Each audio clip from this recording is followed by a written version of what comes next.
মোৰ English learning YouTube চেনেললৈ আপোনালোকক স্বাগতম জনাইছোঁ। মোৰ মৰমৰ ছাবস্ক্ৰাইবাৰ্ছ, ভিউৱাৰ্ছ আৰু ছাত্ৰ ছাত্ৰীসকল, মই ক্লাছ 9ৰ ইংলিছৰ পচিবল কুৱেশ্যন আপলোড দি আছোঁ। চ' এতিয়া মোৰ ভিডিঅ'টোৰ বিষয় হ'ব নেৰেশ্যন আপলোড দি আছোঁ। চ' আজিৰ নেৰেশ্যন আৰম্ভ হ'ব। হি said I shall post the letter টুমৰো। Number 1, I shall post that means he said I shall post the letter tomorrow. Okay, he said I shall post the letter tomorrow. Post the letter tomorrow. So e direct speech of thoka sentence yak indirect koile ki hobo said ase gotike said or logot যেহেতু assertive sentence গতিকে he said that hobo he said তাইছত I to he hobo আৰু shall to will that means would হৈ যাব he would post the letter the next day post the letter the next day অর্থাৎ tomorrow থাকিলে next day হয় okay indirect speech হৈ গল he said that he would post the letter the next day. Then the next question is I said to him, will you do this for me? I said to him, will you do this for me? I said to him, will you do this for me? So ইয়াক indirect speech ত নিব লাগিব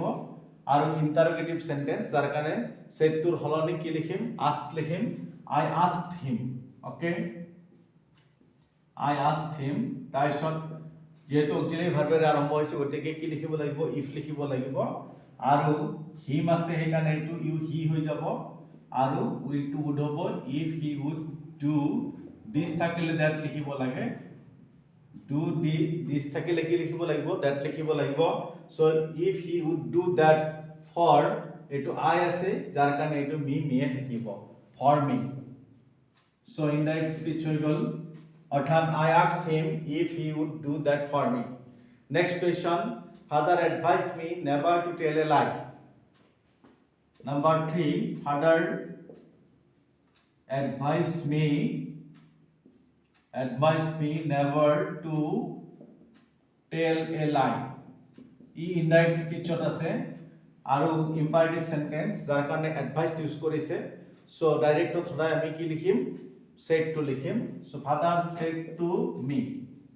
Okay, father said to me comma inverted comma আৰম্ভ never দি আৰম্ভ হ'ব to নোহোৱা হৈ যাব so father said to me never tell a lie. Direct speech ত হৈ গল. Next আপোনালোকে পাব Rajiv asked me where my book was. Rajiv asked me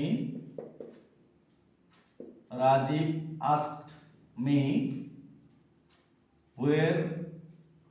my book was. এইটো indirect speech ত আছে আৰু interrogative sentence direct অথবা said to লিখিব লাগে গতিকে কি হ'ব Rajiv said to me where is your book. Okay, where is your book অৰ্থাৎ was to is হৈ যাব আৰু question হোৱাৰ কাৰণে my book ৰ আগত আহিব my book to your book হ'ব where is your book. Direct হৈ গল. Next আপোনালোকৰ বাবে দি আছো he said to me may God bless you. Number 5, he said to me may God bless you. এই ডাইৰেক্ট স্পিচত আছে ইয়াক ইনডাইৰেক্টত নিলে কি হ'ব এইটো অপটেটিভ সেন্টেন্স হয় আৰু অপটেটিভ সেন্টেন্সত আমি said টোৰ হলনে blessed prayed wished এইবিলাক ওয়াৰ্ড ইউজ কৰো সো এটা সেন্টেন্স টোৰ নেচাৰ লৈ মিনিং লৈ আমি সেই ওয়াৰ্ড বিলাক ইউজ কৰিম গতিকে he said to me তেওঁ মোক কৈছিল may God bless you ঈশ্বৰে তোমাক আশীৰ্বাদ দিয়ক গতিকে নিশ্চয় এটা প্ৰাৰ্থনা বুজাইছে এখানে কি লিখিম he prayed that God might bless me যেহেতু মি আছে এখানে এই ইউ কি হৈ যাব মানে মি হৈ যাব আৰু যেহেতু গডৰ লগত কথা এখানে ইয়াতে আমি ভাৰ্বটো কি ইউজ কৰিম ৰিপৰ্টিং ক্লজৰ যেটো ভাৰ্ব এটো প্ৰেড ইউজ কৰিম so he parade that God might bless me he prayed that God might bless me God might bless me so in that speech chole poriborton hoy gol next and the last one they said to us let us go for a walk number 6 they said to us let us go for a walk let us go for a walk এই direct স্পিচত থকা sentence আৰু let us যেতিয়া থাকিব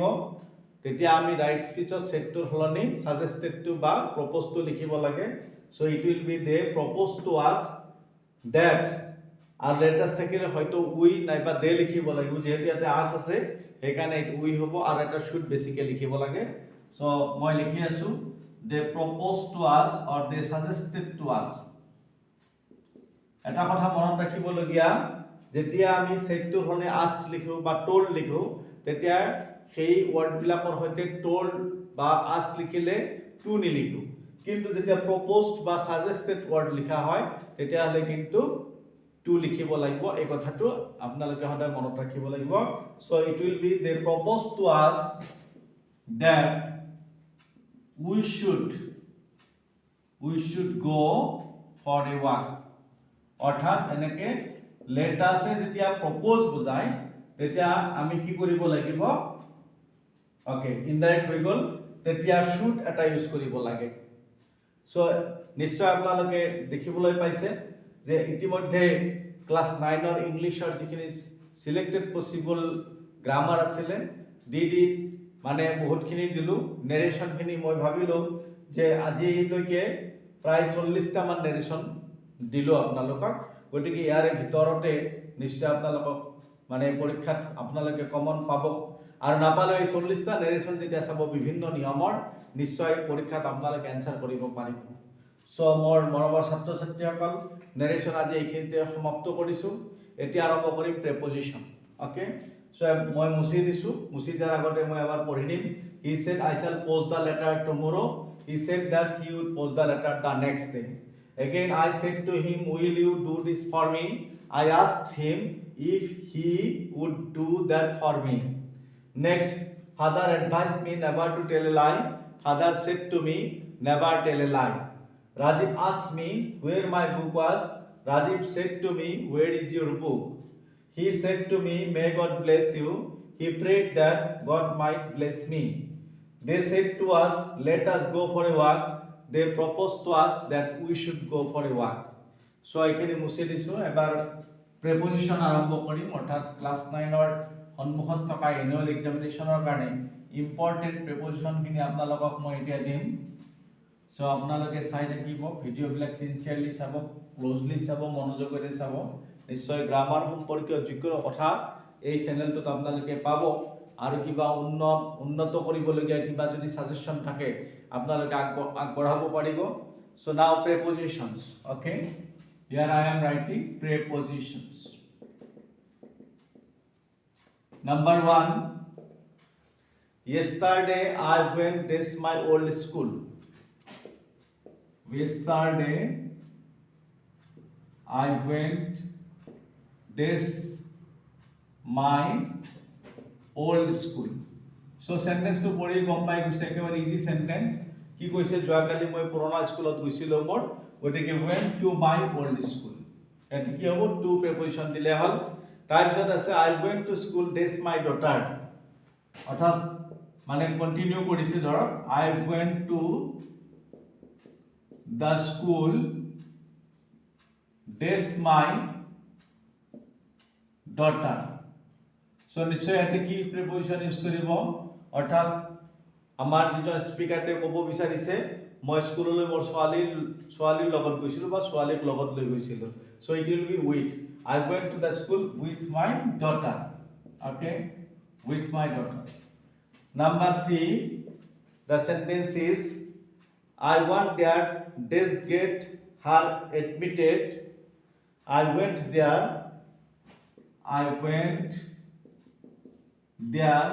days get admitted her days the school. So দুটা gap আছে, blank আছে, দুটা ব্ল্যাঙ্কত কি লিখিম I went there to get admitted her,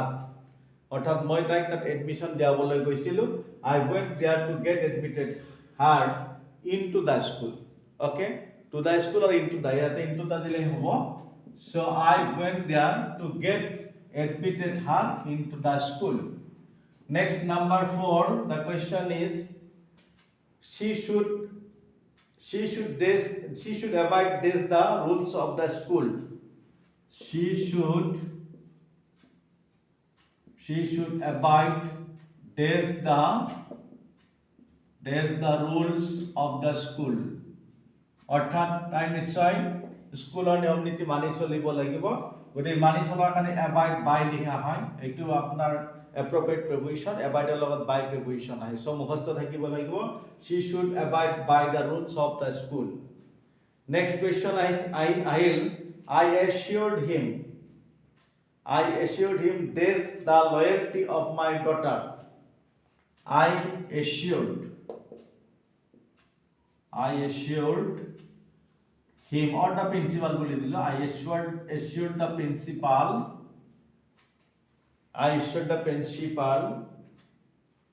this the loyalty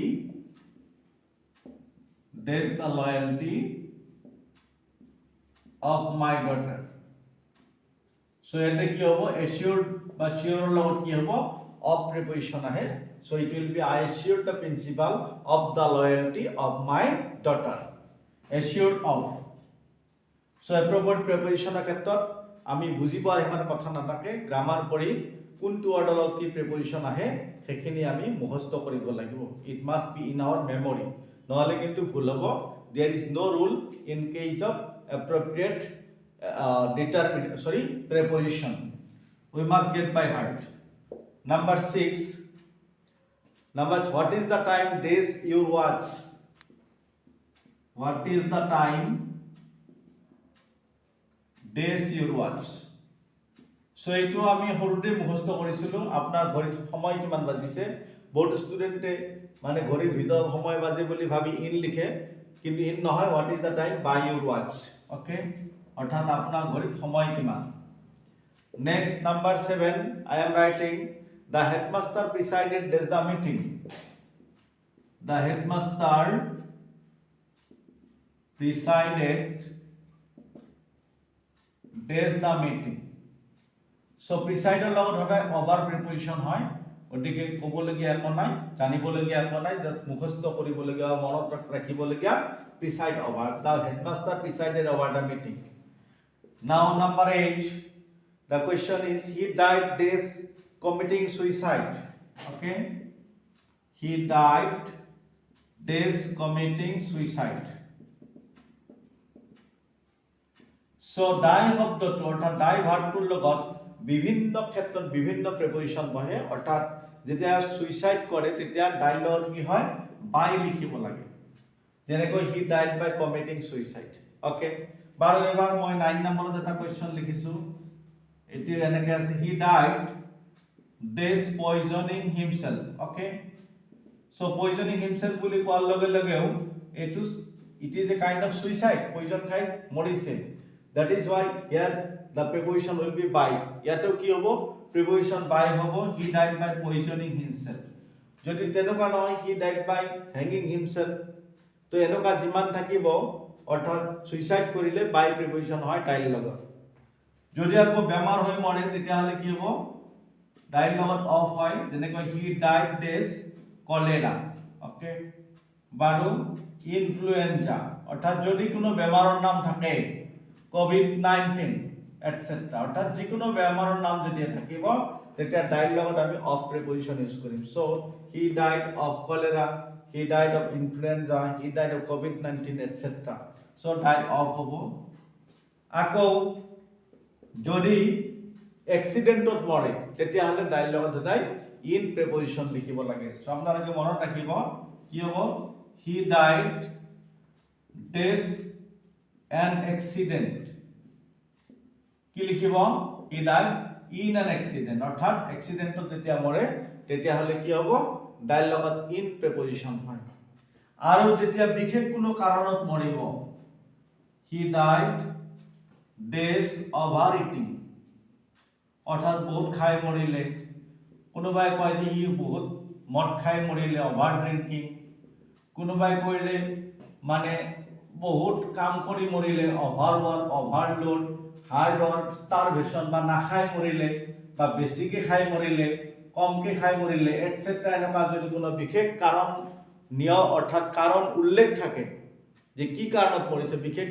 অস্বাভাৱিক কাৰণ এটা যেতিয়া উল্লেখ থাকিব তেতিয়া আমি ডাইৰ লগত ফ্ৰম লিখিব লাগিব so he died from overeating, he died from over drinking, he died from overwork, he died from starvation, he died from hunger. Okay, গটিকে ইয়াতে কি লিখিব from লিখিব অৰ্থাৎ কোনো অস্বাভাৱিক বা বিশেষ কাৰণত মৰিলে ডাইৰ লগত from লিখা হয় আকৌ যদি কোনোবাৰ বাবে বা কিবাৰ হকে অৰ্থাৎ কোনোবাৰ হকে বা কিবাৰ বাবে যদি মৰে তেতিয়াহলে ডাইৰ লগত for হয় কি হ'ব he died days his country অর্থাৎ তেও দেশৰ হকে মৰিছিল so it will be he died for his country okay তেও দেশৰ হকে মৰিছিল Mahatma Gandhi died for India okay the patriot died for his motherland অৰ্থাৎ দেশপ্ৰেমিকজন তেওঁৰ মাতৃভূমিৰ কাৰণে মৰিছিল সো ডাইৰ লগত কি বিভিন্ন প্ৰিপজিশন আহিছে আৰু মই এক্সাম্পল দি আপোনালোকক বুজাই দিছো নিশ্চয় বুজি পাইছে আৰু মনত ৰাখিবলৈ চেষ্টা কৰিব বুজোৱা সময়খিনিত খুব সহজ পাব কিন্তু পৰীক্ষা যেতিয়া আহিব যেহেতু একটা ভাৰ্বৰ লগতেই বহুত কেইটা প্ৰিপজিশন বেলেগ বেলেগ সিচুৱেচনত আহে তেতিয়া কিন্তু কনফিউজন লগাটো একেবাৰে স্বাভাৱিক সেইকাৰণে ডিপ ষ্টাডি থাকিব লাগিব ওকে না এতিয়া মই বৰ্ডাৰ স্পেচ মেইনটেইন কৰাৰ কাৰণে গোটেইকেইটা সেন্টেন্স মুছি দিম আৰু বহুত প্ৰিপজিশন আছে বহুত প্ৰিপজিশন আছে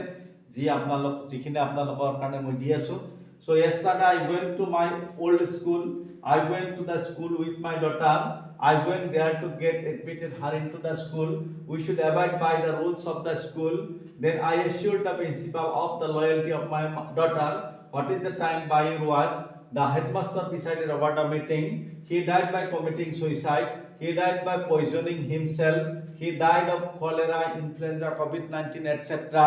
then he died in an accident he died from overeating over drinking overwork starvation hunger etc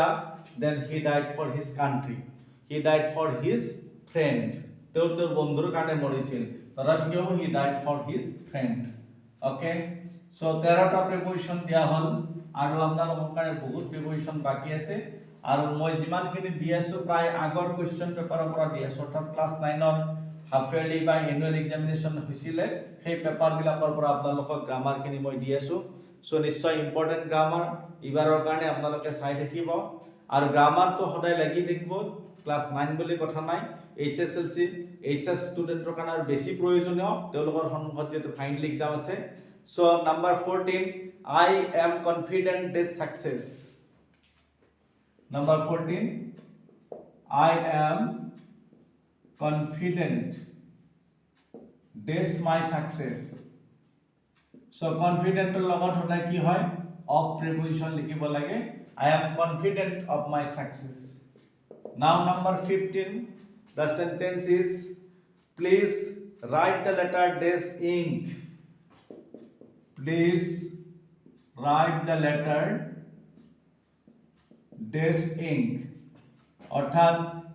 এই ইংকৰ আগত সাধাৰণতে আমি কি লিখো ইন প্ৰিপজিশন লিখো please write the letter in ink then number 16 the sentence is health is preferable this wealth health is preferable this wealth অৰ্থাৎ স্বাস্থ্য সম্পদতকৈ বেছি গুৰুত্বপূৰ্ণ বা বেছি প্ৰয়োজনীয় প্ৰেফাৰেবল মানে বেছি পছন্দীয় যেটো বেছিকে গুৰুত্ব দিয়া যায় হেতু প্ৰেফাৰেন্স দিয়া বুলি কয় প্ৰেফাৰেবল আৰু প্ৰেফাৰ ওয়াৰ্ডটোৰ লগত টু প্ৰিপজিশন ইউজ হয় so health is preferable to wealth okay অৰ্থাৎ স্বাস্থ্য সৰি সম্পদতকৈ স্বাস্থ্য শ্ৰেষ্ঠ বা ভাল okay now number 17 the question is number 17 of the say we have to write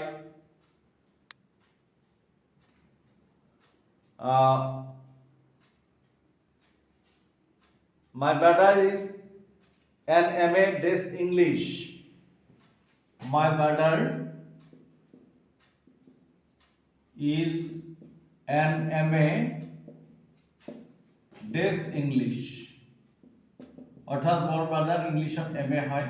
গতি কি হবো in English okay my brother is an MA in English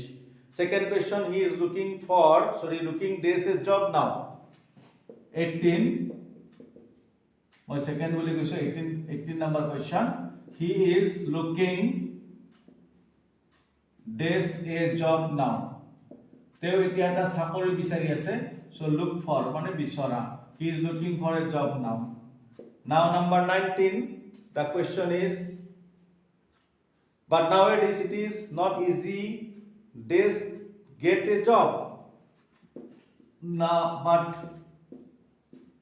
nowadays it is not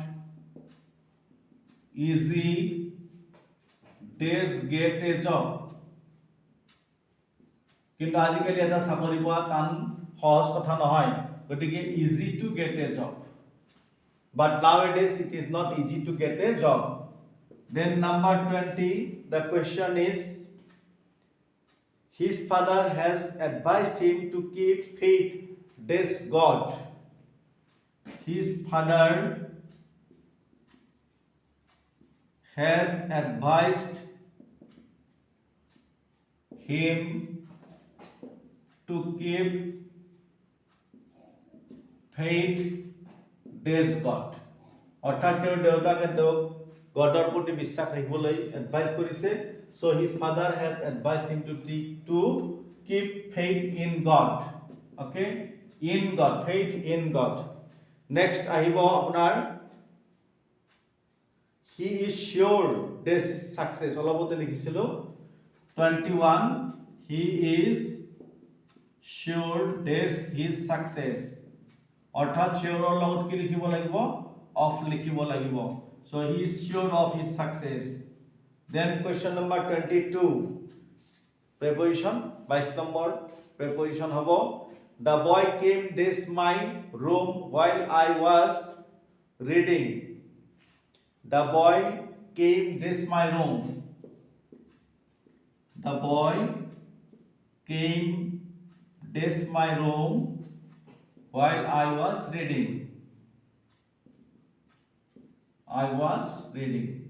অর্থাৎ যেতিয়া মই পঢ়ি আছিলো তেতিয়া লৰাটো মোৰ ৰুমলৈ আহিছিল নিশ্চয় কি হ'ব the boy came to my room okay came to my room while I was reading then number 23 the preposition is do not boast this your wealth do not boast this your wealth অর্থাৎ আপোনাৰ সম্পদক লৈ আপুনি গৌৰৱ নকৰিব so boast লগত কি হয় of হয় do not boast of your wealth then 24 the question is the old man leaves this begging the old man leaves this begging যেতিয়া কোনো বৃত্তি বা প্ৰফেশনৰ উল্লেখ থাকে তেতিয়া লিভ শব্দটোৰ লগত by preposition লিখিব লাগে যেনেকৈ the old man lives by begging the old man lives his earning by writing অর্থাৎ যেতিয়া কোনো প্রফেশন রিলেটেড কথা উল্লেখ থাকিব তেতিয়া লিভৰ লগত কি by লিখিব লাগিব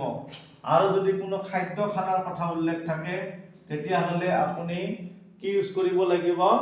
আমি on preposition ইউজ কৰিব লাগিব যেনেকৈ the cow lives this grass okay the cow lives on grass ঠিক তেনেকৈ বাঘে মঙহ খাই যায় থাকে তাৰ ইয়াতে মই লিখি দিছো tigers live this flesh কি লিখিব খাদ্য বস্তুৰ ওপৰত নিৰ্ভৰ কৰি জীৱিকা নিৰ্বাহ কৰিলে on লিখিব লাগে tigers live on flesh বাঘে মঙহ খাই জীয়াই থাকে, গৰুৱে ঘাঁহ খাই জীয়াই থাকে, লিভ অন। আৰু যদি কিবা প্ৰফেশ্যন বা বৃত্তি বুজায় তেতিয়াহ'লে লিভৰ লগত কি বাই লিখিব লাগিব। অ'কে, আকৌ যেতিয়া কি হয় যে নিজৰ দৈন্যতা বুজায় অৰ্থাৎ গৰীব বা দৰিদ্ৰতা বুজায় তেতিয়া কি ফ্ৰম হেণ্ড টু মাউথ লিখিব লাগে। যেনেকৈ কি the poor man lives days hand to mouth, অৰ্থাৎ দুখীয়া মানুহজনে কি কৰে পেটে ভাতে চলে। The poor man lives from hand to mouth। So এইটো কথা এনেকৈ মনত ৰাখিব পাৰিব যে যেতিয়া চাব যে দুটা ৱৰ্ড আছে তাৰে এটাৰ আগত টু আছে নিশ্চয় আনটোৰ আগত ফ্ৰম দিব লাগিব, সেইটো আমি এটা নিয়মৰ ভিতৰতো ক'ব পাৰো। অ'কে, যেনেকৈ দুখীয়া মানুহজনে ঘৰে ঘৰে ভিক্ষা কৰে, কি লিখিম the 27 the poor man begs door to door। So এটা কি লিখিব ইয়াৰ নিচিনা যেনেকৈ হ্যান্ড টু মাউথ তাৰ আগত ফ্ৰম লিখিলো, ইয়াৰ আগতো কি লিখিব লাগিব the poor man begs from door to door, অৰ্থাৎ দুখীয়া মানুহজনে ঘৰে ঘৰে ভিক্ষা কৰে। The poor man begs from door to door। Now number 28 we have to write the old man, it will হৈ গল, she has no taste this western music। She has no taste this western music, অর্থাৎ western মিউজিকৰ প্ৰতি তেওঁৰ কোনো test নাই, ইচ্ছা নাই, আগ্ৰহ নাই। গতিকে এনেকুৱা ক্ষেত্ৰত টেষ্ট ফৰ লিখো আমি, অৰ্থাৎ she has no taste for western music, অৰ্থাৎ ওয়েস্টাৰ্ন মিউজিকৰ প্ৰতি তেওঁৰ কোনো ৰাপ নাই বা সোৱাদ নাই, তেওঁৰ উৎসাহ বা ইচ্ছা নাই। অ'কে, সো ইয়াতে লিখা সেন্টেন্স বিলাকৰ প্ৰিপজিশনৰ সৈতে মই গোটেইকেইটা আৰু এবাৰ আপোনালোকক পঢ়ি দিছো। I am confident of my success. Please write the letter in ink. Health is preferable to wealth. My brother is an MA in English. He is looking for a job now, but nowadays it is not easy to get a job. His father has advised to keep faith in God. He is sure of his success. The boy came to my room while I was reading. Then do not boast of your wealth. The old man lives by begging. The cow lives on grass. Tigers live on flesh. Then the poor man lives from hand to mouth. The poor man begs from door to door. Again, she has no taste for western music। 28টা প্ৰিপজিশন দিয়া হ'ল আৰু আপোনালোকে চাব লাগিব question পেপাৰৰ পৰা মই দি আছো, সো এইখিনি মুছি দিছো। নেক্সট 29ত আপোনালোকে পাব 29ত আছে the sentence is Assam is rich this minerals। 29 Assam is rich this minerals, অৰ্থাৎ অসম খনিজ সম্পদত চহকী। গতিকে ৰিচৰ লগত কি হয় চহকী বুজাবলৈ rich in, Assam is rich in minerals। Next সেন্টেন্সটো হ'ল anger is compared this fire, অৰ্থাৎ 29 মই 32 লিখিটো সৰু সেন্টেন্স আছে। anger is compared this fire, অৰ্থাৎ কম্পেয়াৰ শব্দটোৰ লগত দুটা প্ৰিপজিশন আহে, এটা উইথ আহে আৰু এটা টু আহে। যেতিয়া কোনো ব্যক্তিৰ সৈতে কম্পেয়াৰ কৰা বুজায় তেতিয়াহ'লে কম্পেয়াৰ উইথ হয়, আৰু কোনো কোৱালিটি বা কিবা বস্তুৰ লগত কম্পেয়াৰ কৰিলে তুলনা কৰিলে কম্পেয়াৰ টু হয়। that is why anger is compared to fire। okay, anger is compared to fire। কিন্তু এবাৰ যদি লিখা হয় 31ত মই লিখিব বিচাৰিম যে Kalidas is often compared with Shakespeare। So কি লিখিব যে কালিদাসক প্ৰায় শেক্সপিয়াৰৰ লগত তুলনা কৰা হয়, এটা পাৰসন বুজাইছে, that is why with preposition will come here। Kalidas is often compared with Shakespeare। okay, now question number 32 we will have the question 32। question number 32 what is the time by your watch, এটো অলপতে দি দিছো আপোনালোকে পাইছে আৰু repeat নকৰো। butter is make milk, butter is made dash milk. So এটো কি লিখিব লাগিব butter is made from milk অর্থাৎ make শব্দটোৰ হৈতে from আৰু of preposition ইউজ হয় যেতিয়া কোনো এটা বস্তু বনোৱাৰ পিছত তাৰ কোৱালিটি চেঞ্জ হৈ যায় বা টেষ্টৰ চেঞ্জ হৈ যায় তেতিয়া মেকৰ লগত from লিখিব লাগে যেনেকৈ মিল্কৰ পৰা বাটাৰ বনোৱা হয় মিল্ক বেলেগ বস্তু আৰু বাটাৰ বেলেগ বস্তু আকৌ যেতিয়া অৰিজিনালিটি ঠিকে থাকে তেতিয়া কি কৰা হয় মেকৰ লগত of লিখা হয় যেনেকৈ this chair is made of plastic okay this chair is made this plastic এতে কি লিখিব এই চেয়াৰখন প্লাষ্টিকৰ অৰ্থাৎ বনোৱাৰ আগতে প্লাষ্টিক আছিল এতিয়া বনোৱাৰ পিছতো এটো কি প্লাষ্টিক হৈ থাকিল তাৰ কোৱালিটি একে আছে ঠিক তেনেকৈ এই চকীখন কাঠৰ তৈয়াৰী this chair is made of wood নিশ্চয় আপোনালোকে বুজি পাইছে যে মেকৰ লগত from আৰু of কেনেকে ব্যৱহাৰ হয় I have already explained to you. Then the next question is the man deals this tea. Question number 34. The man deals this tea. So deal লগত দুটা preposition হয় এটা in আৰু এটা with হয় যেতিয়া ব্যৱসায় কৰা অৰ্থ বুজায় তেতিয়া deal in হ'ব the man deals in tea অৰ্থাৎ মানুহজনে চাহৰ ব্যৱসায় কৰে আৰু যেতিয়া ব্যৱহাৰ কৰা অৰ্থাৎ বিহেভ শব্দত বিহেভ কৰা অৰ্থাৎ ব্যৱহাৰ হ'ব সেন্টেন্সটো তেতিয়া বিহেভ উইথ অৰ্থাৎ ডিল উইথ হ'ব যেনেকৈ কি he deals with his customers well অৰ্থাৎ তেওঁৰ কাস্টমাৰৰ সৈতে ভাল ব্যৱহাৰ কৰে সো ইয়াতে কি হ'ল ডিলস উইথ হৈছে নেক্সট কোৱেশ্চন নম্বৰ 36 ত আমি পাম he is blind dash one eye okay he is blind dash one eye অৰ্থাৎ তেওঁৰ এটা চকু অন্ধ গতিকে অন্ধ বা কণা বা তেওঁৰ এটা চকু কণা অন্ধ বা কণা অৰ্থত ব্লাইণ্ডৰ লগত অফ হয় so he is blind of one eye আকৌ ব্লাইণ্ডৰ লগত টু হ'ব পাৰে number 37 I am giving here যেনেকৈ কোনো এটা কথা গুৰুত্ব নিদিয়া বা আওকাণ কৰা অৰ্থত ব্লাইণ্ড টু হয় যেনেকৈ কি his father is blind dash his faults অৰ্থাৎ তাৰ দেউতাকে তাৰ দোষ দেখা নাপায় বা আওকাণ কৰে গুৰুত্ব নিদিয়ে তেনেকৈ অৰ্থাৎ blind to his father is blind to his faults okay then the next preposition is she writes this her left hand 38 she writes this her left hand এটা একটা সিম্পল প্রিপজিশন অর্থাৎ যত কি আমি কি কৰিম যেতিয়া কোনো হাতিয়াৰ বা ইনস্ট্ৰুমেন্ট বুজায় বা জিহৰ সহায়ত কাম কৰা বুজায় তাৰ আগত কি দিব লাগিব উইথ দিব লাগে গতি কি হ'ব she writes with her left hand তাই বাও হাতেৰে লিখে আমি চকুৰে দেখো we see with our eyes কানেৰে শুনো we hear with our ears okay নিশ্চয় বুজি পাইছে যে উইথ টু যেতিয়া হাতিয়াৰ বা ইনস্ট্ৰুমেন্ট বুজায় তেতিয়া উইথ প্ৰিপজিশন ইউজ কৰা হয় যেনেকৈ ধৰক এইটো সেন্টেন্স লিখিলো যেনেকৈ he cut the rope তেওঁ ৰছীডাল কাটিছিল dash a knife ছুৰীৰে কি হ'ব with a knife অৰ্থাৎ ইনস্ট্ৰুমেন্ট বা হাতিয়াৰ বা জিহৰ সহায়ত কাম কৰা বুজায় তাৰ আগত সদায় উইথ লিখিব লাগে then the next one we should get up this dawn 40 we should get up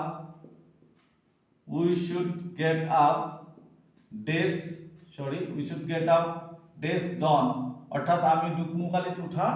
উচিত গতিকে dawn noon মনত ৰাখিব dawn noon midnight midday এই ওয়াৰ্ড বিলাকৰ আগত সাধাৰণতে at preposition ইউজ কৰা হয় so we should get up at dawn he should come here at dusk তেও ইয়াতে সন্ধিয়া অহাটো উচিত he should come here at dusk dawn dusk noon midday midnight এই ওয়ার্ড বিলাকৰ আগত সাধাৰণতে at preposition ইউজ কৰা হয় ওকে নিশ্চয় আপোনালোকৰ মনত থাকিব মই প্ৰত্যেকটো কথাই স্পষ্টকৈ আপোনালোকক বুজাবলৈ চেষ্টা কৰিছো কাৰণ সন্মুখত এক্সাম আছে অকল ক্লাস 9 বুলি নহয় HSLC আছে HS আছে বিভিন্ন চাকৰি প্ৰাৰ্থী আমাৰ যিবিলাক আছে তেওঁলোকৰ কাৰণে বিভিন্ন ধৰণৰ ইন্টাৰভিউ আছে গোটেই শ্ৰেণীৰ অৰ্থাৎ সকলো শ্ৰেণীৰ মানুহৰ উপকাৰত অহাকে মই ভিডিঅ'বিলাক দি আছো নিশ্চয় আপোনালোকে চাব আৰু সময়ত উপকাৰ পাব এবাৰ আহিলে sit desk the bench 41 sit desk the bench অৰ্থাৎ বেঞ্চত বহা বুলি ক'লে ওপৰত বুজায় গতে sit on the bench okay sit on the bench next question is your father desk home 42 is your father desk home অর্থাৎ তোমার দেউতা ঘৰত আছে নে বুজালে কি আমি কি লিখো at home is your father at home next question is the cow was tied this rope the cow was 43 the cow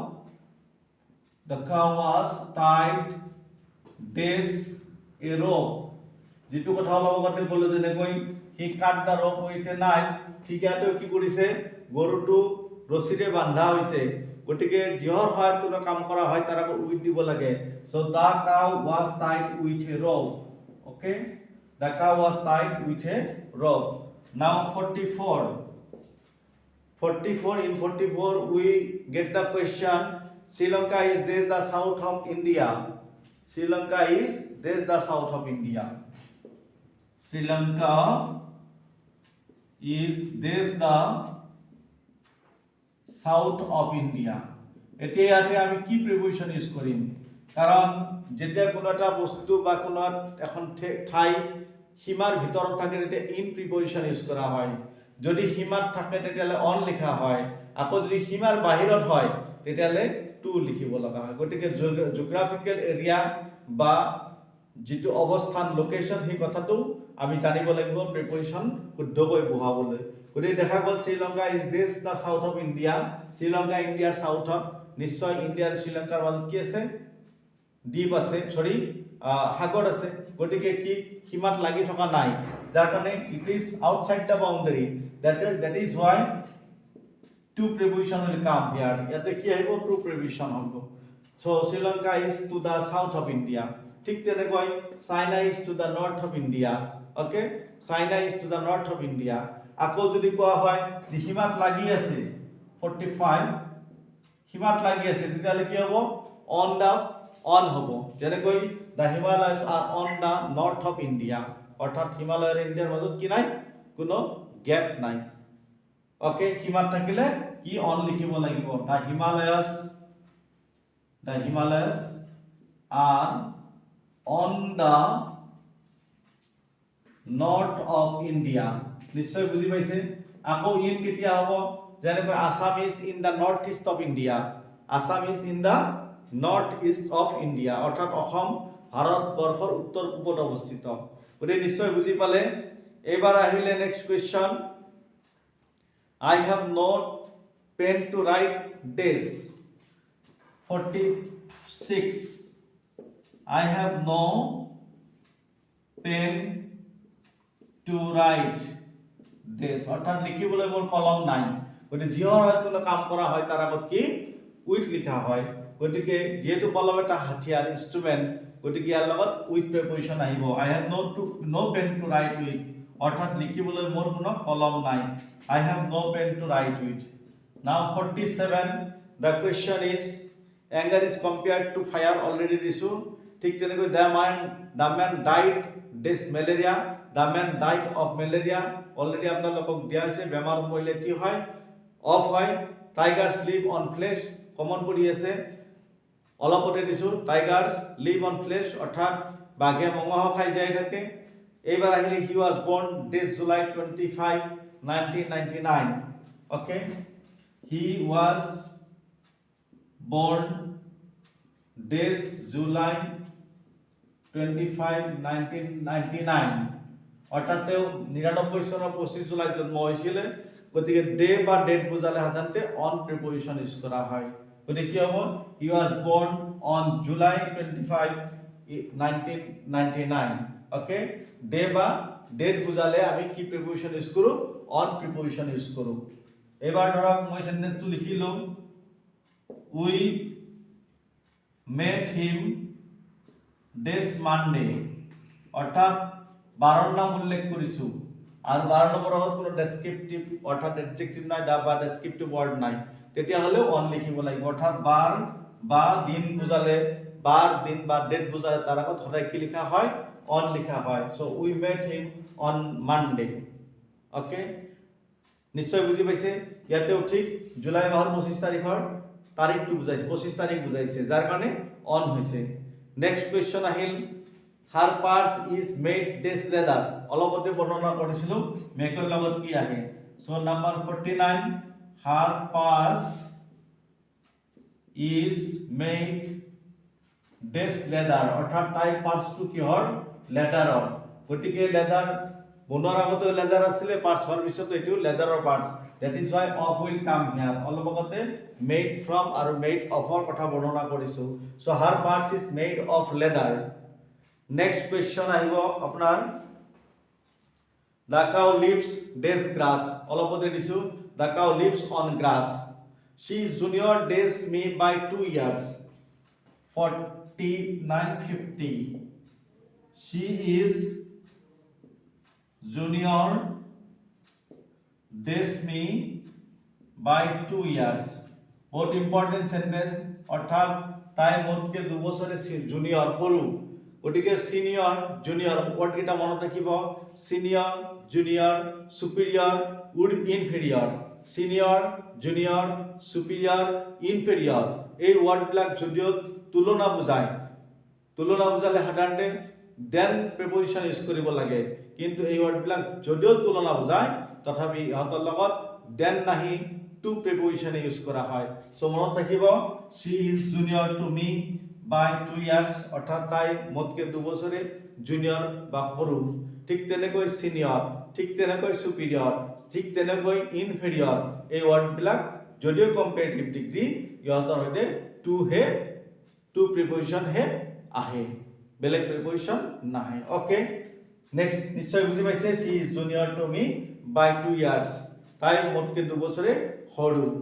next question আহিলে the headmaster presided over the meeting এটো আগতেও কৰিছো আকো what is the time by your words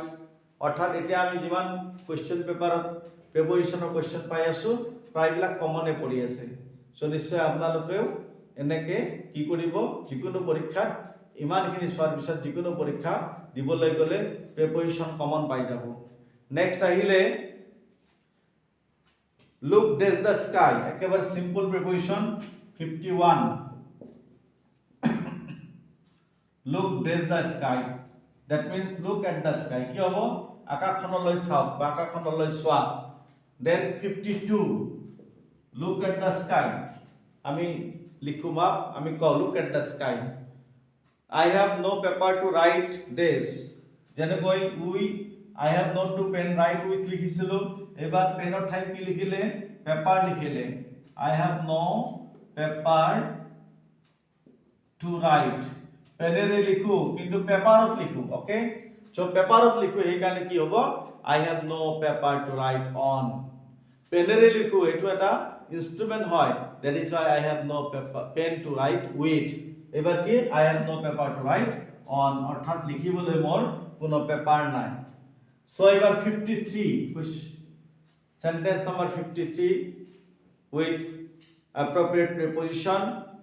cow sleep on grass অলপতে লিখিলো he came this bus okay he came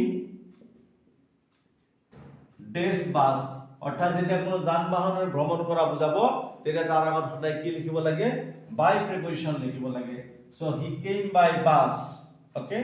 আৰু যদি foot লিখা হয় তৰক এটা লগাই দিলে he came by bus but not this foot খুস্কাৰা অৰ্থাৎ সদায় কি লিখিব লাগে on foot লিখিব লাগে he came by bus but not on foot অৰ্থাৎ তে বাসেৰে আহিছিল খুস্কাৰি অহা নাছিল he came by bus but not on foot নিশ্চয় আপোনালোকে বুজি পাই আছে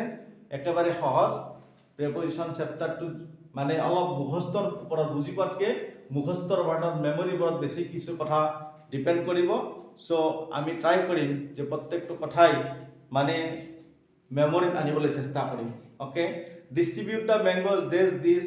10 বয়স নেক্সট আহিলে 54 distribute the mangoes these 10 boys অর্থাৎ এই 10টা লৰাৰ মাজত আম কিটা ভগাই লোৱা গতিকে বহুতৰ মাজত যেতিয়া কোনো কথা বুজাব তেতিয়া তাৰ আগত আমি among ব্যৱহাৰ কৰো so distribute the mangoes among these 10 boys আকৌ যেতিয়া দুটাৰ মাজত কিবা ভাগ বতৰা হ'ব তেতিয়া between লিখিব লাগে ওকে বা দুটাৰ মাজত যদি অৱস্থান বুজায় তেতিয়ালে কি হ'ব between লিখিব লাগে so in 55 between ইউজ কৰিবৰ পৰা এটা সেন্টেন্স মই লিখিম সেইটো হ'ব John is standing dash Abdul and Rana অর্থাৎ জনে কি কৰিছে আব্দুল আৰু ৰাণাৰ মাজত থিয় হৈ আছে সো দুটাৰ মাজত বুজাবলৈ সদায় আমি কি প্ৰিপজিশন ইউজ কৰিম between ইউজ কৰিম সো মনত ৰাখিব মোৰ মৰমৰ ছাত্ৰ ছাত্ৰীসকল John is standing between Abdul and Rana অৰ্থাৎ জন আব্দুল আৰু ৰাণাৰ মাজত থিয় হৈ আছে সো দুটাৰ মাজত বুজাবলৈ between লিখিব লাগে আৰু বহুতৰ মাজত বা দুটাতকৈ বেছিৰ মাজত বুজাবলৈ সদায় among লিখিব লাগে নিশ্চয় সেন্টেন্স বিলাক আপোনালোকে চাই আছে তথাপি মই এবাৰ আপোনালোকক পঢ়ি দিছো Assam is rich in minerals anger is compared to fire Kalidas is often compared to Shakespeare butter is made from milk this chair is made of plastic the man deals in tea he deals with his customers well then he is blind of one eye his father is blind to his faults she writes with her left hand he cut the rope with a knife then we should get up at dawn sit on the bench is your father at home the cow was tied with a rope then Sri Lanka is to the south of India the Himalayas are on the north of India ঠিক তেনেকৈ China is to the north of India China is to the north of India I have no pen to write to it he was born on July 25 1999 okay we met him on Monday her purse is made of leather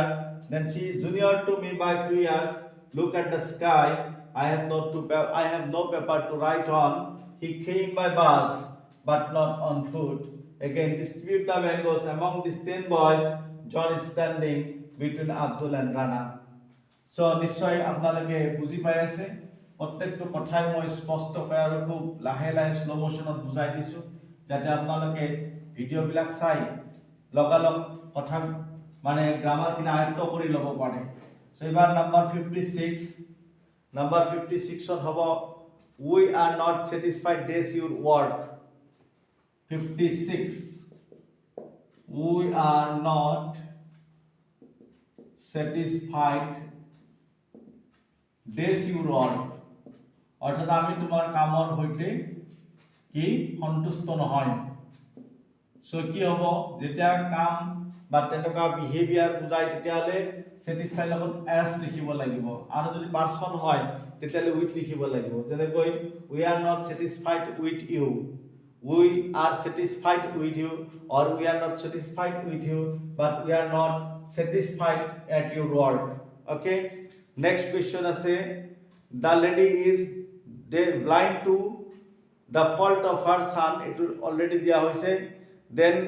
please apply this the principal okay apply লগত 2 হয় আৰু 4 হয় so number 57 please apply this the principal কি হ'ব please apply to the principal okay যদি আকৌ বেলেগ কিবা হয় অৰ্থাৎ দুজন ব্যক্তিলৈ এপ্লাই কৰা হয় তেওঁৰ আগত 2 লিখা হয় আৰু জিহৰ বাবে এপ্লাই কৰা হয় তাৰ আগত 4 লিখা হয় যেনেকৈ please apply to the principal this your leave অৰ্থাৎ তোমাৰ ছুটিৰ কাৰণে প্ৰিন্সিপাললৈ দৰখাস্ত কৰা so for your leave okay he applied for the post okay নিশ্চয় বুজি পাব আকৌ এপইন্ট ওয়াৰ্ডৰ লগত কি আহে টু আহে যেনেকৈ দা বয় was appointed this the post কি লিখিব the boy was appointed to the post অর্থাৎ লৰাজন চাকৰিত এপইন্ট নিযুক্তি দিয়া হৈছিল সো এই প্ৰত্যেকটো কথাই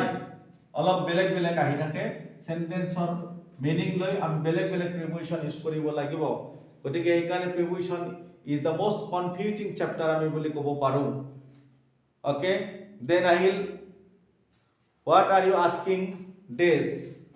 অর্থাৎ তুমি কি খুঁজি আছা what are you asking for দিব লাগিব তাৰ পিছত মই 60 ত লিখিব বিচাৰিছো যেনেকৈ I cannot comply this your request অৰ্থাৎ মই তোমাৰ ৰিকুৱেষ্ট মানিব নোৱাৰো গতিকে কমপ্লাই লগত কি হয় উইথ হয় কি হয় কমপ্লাই লগত উইথ হয় ঠিক তেনেকৈ 61 এগ্ৰি যেনেকৈ I agreed this him on this point অৰ্থাৎ মই এই পয়েন্টত তেওঁৰ লগত একমত আছিলো গতিকে পাৰসন বুজালে এগ্ৰি লগত কি হয় উইথ হয় I agreed with him on this point আকৌ যেতিয়া কোনো প্রপোজাল সাজেশন বা প্ল্যান বুজাব তেতিয়া এগ্ৰি লগত টু হয় তেনেকৈ will you agree this my proposal যার প্রপোজাল ওয়ার্ডটা আছে প্ল্যান সাজেশন নে ওয়ার্ড থাকিলে এগ্ৰি লগত কি হ'ব টু হ'ব সো নিশ্চয় আপোনালোকে বুজি পাইছে যে প্ৰিপজিশন চেপ্টাৰটো কিমান দীঘলীয়া নহয় জানো বহুত দীঘলীয়া হয় আৰু বহুত কথাই জানিব লাগিব নিশ্চয় জানিব লাগিব সো এবাৰ আহিলে he always runs this money 63 he always runs this money অর্থাৎ তেওঁ সদায় টকাৰ পিছে দৌৰি থাকে টকাৰ পিছে দৌৰে গতিকে কি হ'ব he always runs after money okay ঠিক তেনেকৈ হ্যাঙ্কার এটা ওয়ার্ড আছে তার লগত কি হ'ব যেনেকৈ please do not hanker this money or hanker this wealth so হ্যাঙ্কাৰৰ লগত কি হয় আফটাৰ হয় হ্যাঙ্কাৰ আফটাৰ মানে কি হেপা কৰা বা লোভ কৰা please do not hanker after wealth অৰ্থাৎ সম্পদৰ লোভ নকৰিব দেন 65 মই ভাবিছো 65 তে হেক কৰিম কাৰণ ইতিমধ্যে আমি গম পাই গলো যে প্ৰিপজিশন এতিয়ালৈকে যিমানখিনি লিখিছো আৰু যিমান লিখিব খুজি আছো কোৱেশ্চন পেপাৰৰ পৰা প্ৰায়বিলাক এটা কমন আহি আছে নতুন একো আহি থকা নাই ওকে নিশ্চয় এবাৰ নেক্সট প্ৰিপজিশনটো হ'ব প্ৰায়বিলাক কমনে পৰি গ'ল এতিয়া okay I bought the pen this 20 rupees ভাল সেন্টেন্স এটা পাইছো I bought the pen this 20 rupees অর্থাৎ মই কলমটো 20 টকাৰে কিনিছো সো এনেকা টকাৰে কিনিছো বা মূল্য বুজাবলৈ বাইৰ লগত for হয় I bought the pen for 20 rupees so আপোনালোকক মই ধন্যবাদ জ্ঞাপন কৰিছো মোৰ ইংলিশ লাৰ্নিং ইউটিউব চেনেল আপোনালোকে সদায় চাই থাকে এতিয়া মই তো দেখিবলৈ পাইছে selected possible questions with answers for class 9 annual examination English grammar part মই আপোনালোকক দি আছো সো দি এতিয়া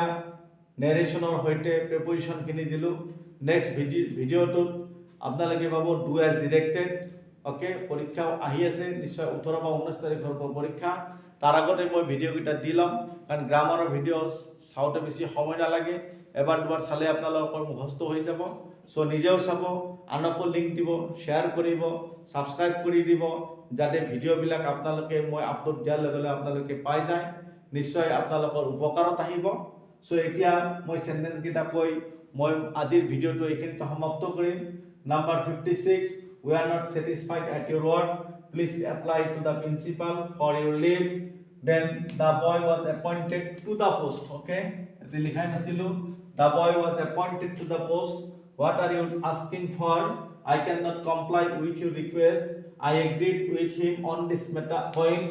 will you agree to my proposal he always runs after money please do not hanker after wealth I bought the pen for 20 rupees so more subscribers viewers আৰু ছাত্ৰ ছাত্ৰীসকল আজিৰ ভিডিঅ'টো মই এইখিনিত সমাপ্ত কৰিছোঁ আপোনালোকক পুনৰবাৰ ধন্যবাদ জ্ঞাপন কৰিছোঁ